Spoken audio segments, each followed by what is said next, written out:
का circular debt 4000 अरब के करीब है। 2600 अरब बिजली का है, 1400 गैस का है। और अब बताया जा रहा है कि IMF ने कहा था, आका ने कहा था, कीमतें बढ़ानी हैं, बिजली के टैरिफ बढ़ाया जा रहा है। बिजली की तकसीमकार कंपनियों ने आवाम से 17 अरब की वसूली की इजाजत मांग ली है।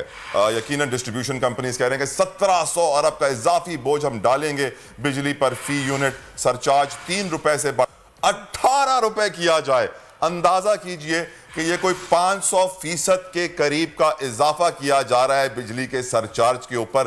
3 रुपए से बढ़ाकर 18 रुपए करके 17 अरब रुपए मजीद पाकिस्तानी कौम के से चूसे जाएंगे, उनसे निकाले जाएंगे। अल्लाह रहम करे पाकिस्तानियों का। शौकत अली हमारे नुमाइंदे हमारे साथ मौजूद हैं।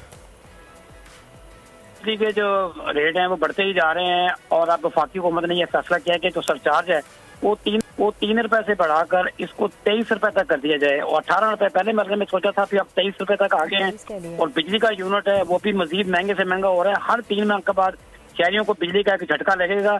और ये मजमूई तौर पर कहा जा रहा है कि ये जून तक 23 रुपए 40 पैसे का यूनिट हो जाएगा।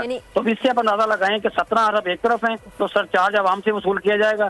सिर्फ लेस्को जो है वो लाहौर डिवीजन में 6 अरब 34 करोड़ 70 लाख की वसूली शहरियों से करेगी, जबकि गैपको की बात करें तो 6 अरब 56 करोड़ 60 लाख। शौकत साहब, मसला ये है कि वसूली लोगों से हो जाती है, नहीं हो पाती है। हुकूमत के वाजिबुल अदा रकम जो होगी वो अरबों में होगी, पर उनकी वसूली, बस मुझे उस दिन से डर है वर्दा जिस दिन हर सांस के पैसे देने होंगे। हर सांस में 10 रुपए लोग बोलेंगे आराम से।